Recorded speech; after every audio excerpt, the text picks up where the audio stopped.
하나님을 더 두려워했대요. 누구보다? 바로 왕보다. 그러니까 이 땅을 살아가는 하나님의 사람의 삶의 모습이 여러분 산파를 통해서도 배울 수 있는 거예요. 애구방을 두려워해야죠. 그래야 잘 먹고 잘 살 수 있잖아요. 그러나 하나님을 더 두려워했답니다. 그래서 남자아이들을 살려놔요. 자, 20절. 그때에 그래서 모세가 태어난 거예요. 하나님을 두려워하는 사람들, 하나님을 경외하는 사람들을 통해서 여러분 하나님의 일들이 진행이 되어지는데 모세가 태어났어요. 그런데 하나님 보시기에 어땠다고 말씀합니까? 아름다웠대요.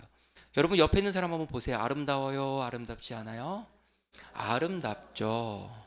네. 여러분 실제로 이 아름답다라는 표현이 잘생겼다는 표현 맞아요. 그런데 여러분 이 진짜 의미가 무엇이냐면 하나님께서 모세를 향한 특별한 계획이 있으셨다라는 그러한 의미입니다. 하나님께서 모세를 나게 하셨는데 그 모세를 향한 하나님의 특별한 계획이 있었대요. 그리고 태어났어요. 3개월 동안 이 모세의 부모가 모세를 숨겨서 키우게 됩니다. 여러분도 아이를 키워보셔서 알듯이 여러분 아이가 뭐 통제가 안 되잖아요. 얼마나 울고불고 했겠습니까? 자, 그래서 결국에는 이 어머니 요게벳이 이 모세를 나일강에 흘려보내기로 결정합니다. 그래서 갈대 상자에 물이 새지 않도록 역청을 바르고 이 모세를 집어넣어 나일강에 떠나 보내게 되어지죠. 요게벳의 노래라는 찬양도 있어요. 여러분 유튜브에 찾아보시면 그 찬양의 고백들이 얼마나 은혜가 됐는지 모르고 당시의 요게벳의 마음을 절절히 느낄 수가 있는데 여러분 이 요게벳이 어떠한 마음으로 떠나보내냐면 할 수 없다, 망했다가 아니라 하나님의 그 전능자의 손에 너를 맡긴다라고 고백하며 여러분 이 모세를 이렇게 떠나 보내요. 그런데 때마침 그 나일강에 이 바로 왕의 공주였던 그 아름다운 여성이 목욕을 하고 있었어요. 떠내려오는 갈대 상자를 보게 되어지고 거기에 모세를 발견하게 되어지고 그 모세가 왕궁으로 들어가게 되어집니다. 하나님께서 그 모세를 건져내세요. 여기서 끝나지 않습니다. 그때 모세의 누이였던 미리암이 이 상황을 목격해요.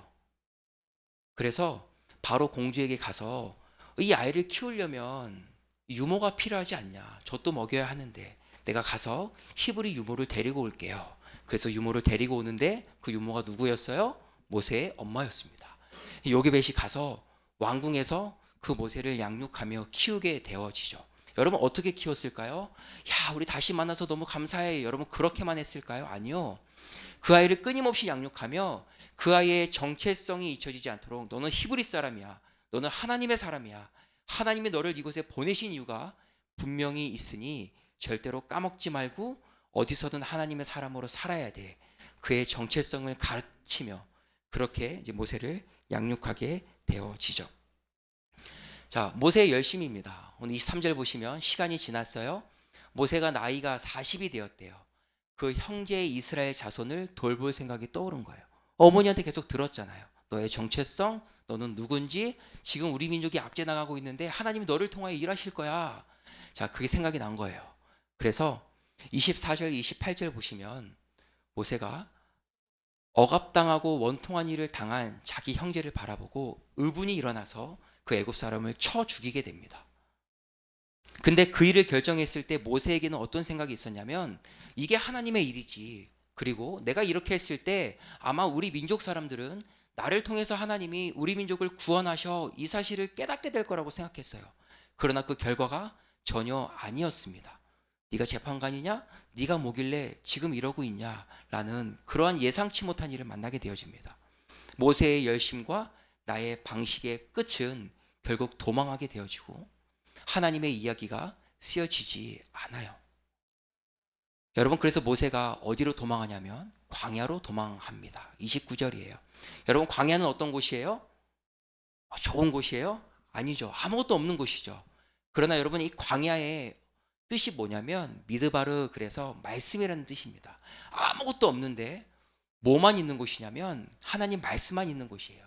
하나님의 말씀이 또 말씀하시고 하나님 말씀이 또 말씀하셔서 지금껏 살아왔던 나의 열심과 나의 방식이 깨어지는 곳이 여러분 이 광야입니다. 하나님께서 40년 동안 모세를 이 광야에서 다루어 가세요.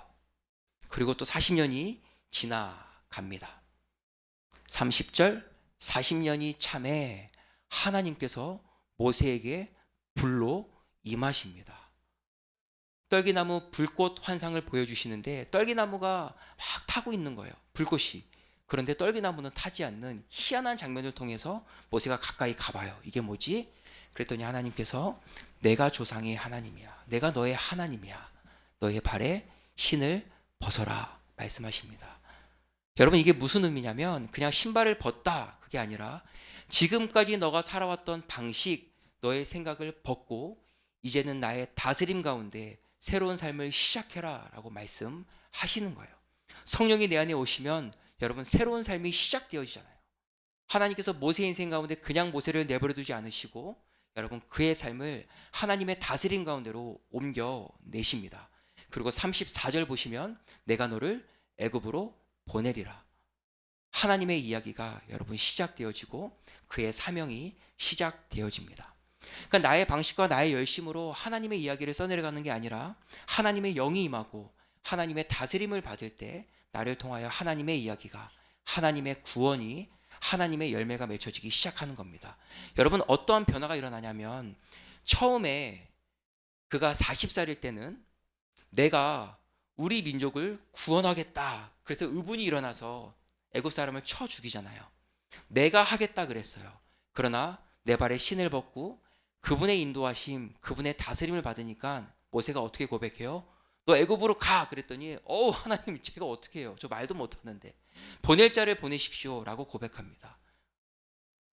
여러분, 이게 하나님의 은혜를 경험한 사람, 그리고 이게 성령의 다스림을 받는 사람의 모습이에요. 내가 다 할 수 있어. I can do it. 여러분, 이게 아니라 하나님의 은혜가 아니면, 하나님이 도와주시지 않으면, 하나님이 인도하시지 않으면 나는 할 수 없습니다 라는 고백이 주 앞에 고백되어지고, 걱정 마, 내가 너와 함께 할 거야.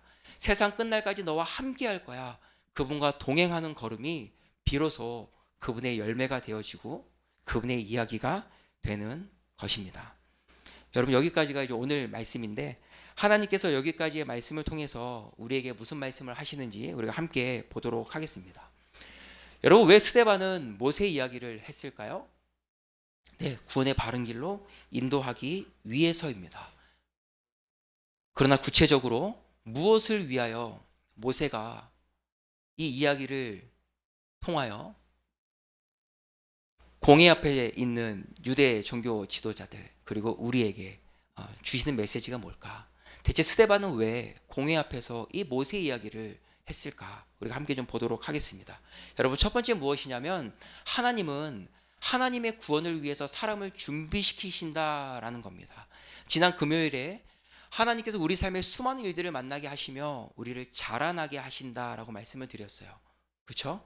그러나 자라남으로 끝나지 않고 그 사건들은 하나님의 구원을 이루는 일에, 하나님의 이야기가 써내려가는 일에 재료로 사용되어진다라는 사실입니다. 여러분, 잘 보세요. 애굽의 압제 가운데 이스라엘 백성들이 있었습니다. 결국에는 모세가 나일강으로 버려지게 되어지죠. 그에게는 망한 사건이에요. 그러나 여러분, 하나님은 그 절망의 상황을 선으로 옮기시게 되어집니다. 바로 공주가 발견하게 되어지고 왕궁으로 가게 되어져요. 여러분, 하필 유모로 모세의 어머니가 들어가게 됩니다. 아다리가 아니라 하나님이 그렇게 하고 계시는 거예요. 하필 여러분, 이 모세가 왕궁에 가서 자라요. 왜 이렇게 하셨을까? 하나님의 구원을 이루시기 위해서. 여러분, 그가 왕궁에 들어가지 않았으면 그가 바로를 대면할 수 없어요. 그가 왕궁에서 자랐기 때문에 바로 왕을 대면할 수가 있는 거죠. 그러니까 하나님께서 우리 삶에 주시는 모든 일들은 하나님 나라를 이루는 재료로 사용하신다는 겁니다. 우리를 자라게도 하시지만 하나님은 분명한 그때의 경험, 그때의 사건을 통해서 하나님의 이야기를 이루어가게 하신다라는 겁니다. 그러나 유대 종교 지도자들 보세요. 율법에 능통했습니다. 하나님께서 그들에게 주신 기회예요. 재료예요. 성전을 가까이 하고 있었습니다. 여러분, 그들에게는 열심히 특심이었어요. 하나님께서 그들에게 너무나도 좋은 것들을 주셨는데 그들은 하나님의 다스림을 받지 않으니까 그 재료가 무용지물이 되어지고 있는 겁니다. 그러니 스데반이 이야기하는 거예요. 하나님께서 당신들을 참 좋은 사람들로 준비하고 계시는데 하나님의 다스림을 거절하니 당신들은 하나님의 이야기가 아니라 당신들의 이야기를 써내려가고 있다. 하나님께서 당신들을 준비하고 계시는데 지금 뭐 하고 있냐? 자, 그렇게 공회 앞에서 스데반이 질책하며 그들을 다시 하나님의 다스림 안으로 부르고 있는 거예요. 저와 여러분의 삶도 동일합니다. 하나님께서 30년, 50년, 70년 수많은 세월 동안 우리 삶에 많은 재료들을 준비하셨어요. 잊고 싶은 재료들, 원치 않았던 순간들 우리를 자라게 하셨죠. 그러나 그 재료들을 통해서 하나님의 이야기를 여전히 써 내려가게 하신다. 그게 좋은 일이든 좋지 않은 일이든 하나님은 그것을 선으로 바꾸셔서 하나님의 구원을 이루는 일에 재료로 사용하신다. 하나님이 나를 그렇게 준비시키셨다. 그러니 우리는 그냥 교회 다니는 사람이 아니라 그 재료를 통하여 하나님의 열매 맺는 사람이 되어야 한다라는 메시지가 오늘 저와 여러분 가운데 들려지는 겁니다. 여러분 카자흐스탄 가셔서 얼마나 많은 걸 경험하셨어요. 야, 하나님이 이런 모습도 사용하시네. 야, 나의 이런 달란트도 사용하시네. 야, 내가 그때 이런 경험이 있어서 하나님이 더 이렇게도 사용하시네. 하나님께서 선교의 현장에 나의 별 볼 일 없었던 달란트도 사용하시는 그런 하나님의 일하심들을 여러분 보게 되어지죠. 그래서 선교를 우리가 여러 말로 정의할 수 있지만 수많은 정의들 중에 하나가 무엇이냐면 여러분 선교는 인생의 종합 예술이라고 불러요. 내 젖먹던 힘까지 선교를 위해서 쓰임받을 수 있다는 겁니다. 그게 쓰여질까? 내가 뭘 할 수 있을까? 그런데 하나님은 젖먹던 힘까지 선교 현장에 하나님의 이야기를 위해서 쓰신다고요. 지난주 월요일 날 이제 카작 팀이 이렇게 출발을 하는데 두 번째 팀은 이제 인원도 많고 이제 짐도 많아요. 그래서 이렇게 탑차에 짐을 다 실어서 이렇게 출발을 하게 되어지는 이제 그러한 여정이었는데 날씨가 얼마나 더웠는지 몰라요. 그래서 이렇게 탑차 그 트럭에 이렇게 짐을 실는 여러분 그 갓바라 그러나요? 이렇게 천막 안은 한증막이 따로 없어요. 들어가면 막 땀이 줄줄줄 흘러요. 거기 있는 짐을 내리고 짐을 실는 일은 여러분 진짜 하나님의 은혜가 아니면 기쁨으로 감당할 수 없는 일이었습니다. 두 집사님과 제가 그곳에 함께 서 있었는데 두 집사님이 그런 이야기를 하시는 거예요. 우리는 짐꾼이야. 근데 그 다음 말이 여러분 더 예술이에요. 왜냐하면 우리가 가장 잘할 수 있는 일이잖아. 제가 그 이야기를 들으면서 열방교회의 소망을 받고 하나님 나라의 소망을 봤어요. 그 찜통에서 하나님이 우리에게 건강 주셨잖아. 야, 하나님이 우리에게 이런 팔뚝 주셨잖아. 야, 우리가 열심히 짐 빨리 싣고 빨리 출발하자. 두 분이서 막 으쌰으쌰 하고 있는 그 모습을 보면서 야, 진짜 하나님께서 귀하게 우리 집사님들을 사용하시구나 이렇게 볼 수가 있었습니다. 어떠한 재료인지는 몰라요. 그러나 하나님께서 우리의 삶에 준비시키신 그러한 수많은 사건과 일들을 통해서 하나님은 분명히 하나님의 이야기를 써내려 가시는 그 일에 사용하신다. 중요한 것은 내가 그분의 다스림을 받을 때 여러분 그 재료가 하나님의 영광, 하나님의 구원을 위해서 쓰임 받는 겁니다. 선교사님 자녀들 중에 보면 대부분 외국에서 이제 공부를 하다 보니까 언어가 2개, 3개 이렇게 되어지잖아요. 여러분 하나님의 다스림을 받으면 언젠가는 그 언어도 하나님의 영광을 위하여 쓰임 받음을 보게 되어집니다. 그러나 하나님으로부터 튕겨져 나가면 그냥 그 언어로 알바만 하고 돈만 벌다가 끝나게 되어져요. 하나님의 다스림을 받을 때 내 삶에 허락하신 수많은 재료들이 하나님의 영광이 되어지고 하나님의 이야기가 되어진다. 하나님 나를 그렇게 준비시키셨고 하나님의 열매 맺게 하신다. 하나님의 다스림 가운데 거해 하나님의 열매 맺자. 저와 여러분 되시기를 기도합니다. 여러분 두 번째는 무엇이냐면 모세의 열심이에요. 열심이 특심이죠. 여러분 하나님의 열매는 나의 열심으로 세워가는 것이 아닙니다. 나의 방식, 나의 생각으로 여러분 세워가고 만들어가는 것이 하나님 나라가 아니에요. 하나님 나라 백성이 되었다면 여러분 구원받았다면 보내신 성령을 통해서 그분의 인도하심 따라 그분의 다스림을 따라갈 때 나를 통하여 하나님의 열매가 맺혀지는 겁니다. 만약에 나의 열심, 나의 능력, 나의 생각으로 하나님의 구원이 완성될 수 있고 하나님의 구원의 이야기가 써내려갈 수 있다면 하나님은 능력 있는 사람만 부르셔야 돼요. 공부 많이 한 사람, 능력 많은 사람, 그런 사람만 부르시면 여러분 얼마나 하나님의 일이 잘 되겠습니까?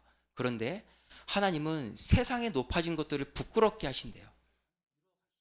사람을 통하여 하나님께서 하나님의 일들을 감당해 내시지만, 이루어 가시지만, 그 사람을 통하여 일하시는 성령 하나님의 그 일하신들을 끊임없이 드러내시는 거예요. 나의 열심, 나의 생각이 아니라 하나님께서 하나님의 사람을 사로잡아 그렇게 하나님의 구원의 이야기를 써 내려가심을 여러분 기억하십시오. 당시 유대 종교 지도자들, 내가 할 수 있을 거라고 자신하고 나의 방법과 나의 생각으로 그들은 유대 종교 지도자 자리에 있었습니다. 여러분, 그러니 그들을 통하여 하나님의 열매가 맺혀집니까? 맺혀지지 않죠. 너의 조상 모세도 처음에 그랬어. 지금 당신들도 그렇게 살아가고 있지 않습니까? 그러니 그 삶에서 돌이켜 하나님의 열심으로 옮겨지십시오. 하나님 없는 열심은, 하나님 없는 특심은 결국에 예수님을 십자가에 못 박게 되어집니다. 하나님의 영광을 가리게 되어집니다.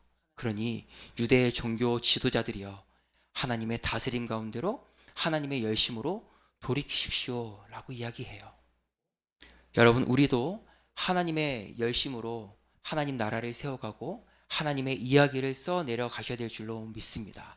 나의 생각, 나의 방식은 여러분 철저히 그분 앞에 깎여지고 다듬어지고 다루어져서 온전히 하나님의 다스림만 받는 저와 여러분 되어져서 나를 통하여 하나님 열매 끊임없이 맺어 갑시다. 여러분, 마지막은 하나님의 열심입니다. 하나님께서 애굽에서, 그리고 광야에서, 그리고 이제는 다시금 그 모세를 찾아가셔서 불로 임하시죠. 불로 임하셨대요. 그리고 하나님이 누구신지 다시 한번 말씀하시며 너의 발에 신을 벗으라 말씀하십니다. 그리고 다시 모세를 애굽으로 보내시죠. 너 가서 사명 감당해. 그리고 그 모세를 통하여 이스라엘 백성들이 출애굽하게 되어집니다. 유대 종교 지도자들 불 받아야 돼요. 그들의 구원을 위하여 보내신 예수님을 믿어야 하고 성령의 불을 받아 여러분 그들이 그분의 다스림을 따라 살아갈 때 하나님의 열매 맺는 삶이 될 수 있는 것입니다. 동일하게 여러분, 우리의 삶도 하나님의 열매 맺는 삶이 되어지려면 성령의 불이 우리 가운데 임해야 하고 성령의 인도하심을 따라가 우리를 보내신 그 현장 가운데 서 있을 때 우리를 통하여 하나님의 열매가 맺혀지는 겁니다. 하나님, 나에게 성령 부어 주십시오. 그리고 매일의 삶의 가운데 성령으로 충만하게 역사하여 주셔서 마른 막대기 같은 나의 삶이 성령으로 인하여 하나님의 역사를 이루어내는 그러한 도구 되어지게 하여 주십시오.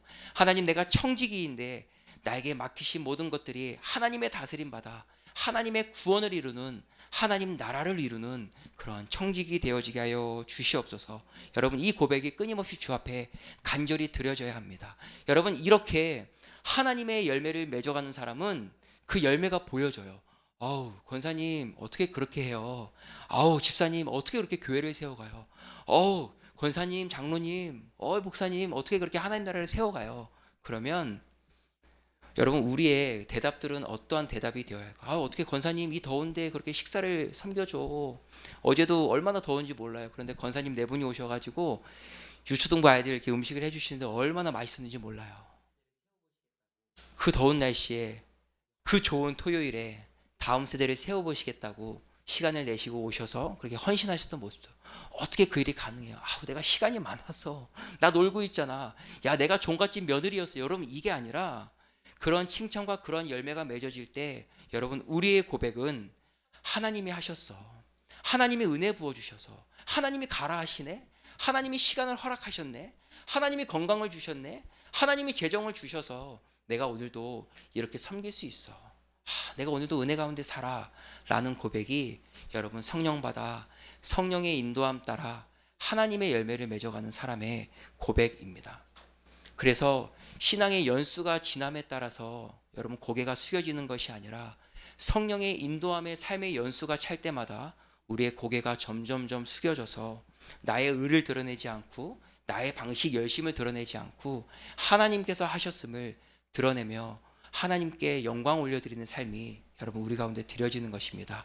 그런 우리를 무익한 종이라고 불러요. 내가 다 했어. 뭐 내가 할 수 있지. 여러분 이게 아니라 하나님의 인도함, 하나님의 은혜 가운데 그렇게 하나님의 이야기에 참여되어지고 하나님의 구원, 하나님께 쓰임 받아온 인생은 나는 무익한 종입니다. 우리가 하여야 할 일을 했을 뿐입니다. 하나님이 은혜 주시는데 어떻게 안 할 수 있어? 성령이 나를 감동하시는데, 성령이 나를 충동하시는데 어떻게 안 할 수 있어? 하나님의 은혜가 내 안에 충만한데, 영원한 하나님 나라를 보여주시는데 내가 어떻게 안 할 수 있어?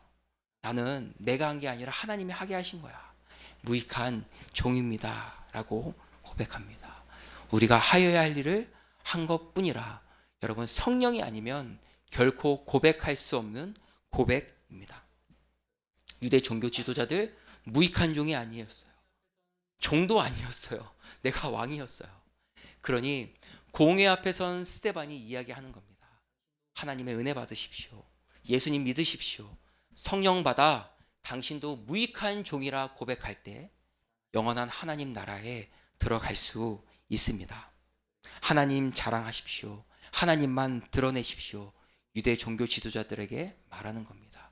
동일하여 오늘도 예배하는 여러분, 우리의 삶이 성령의 인도하심, 성령의 충만함 때문에 하나님만 자랑하고 하나님만 드러내는 저와 여러분이 됩시다.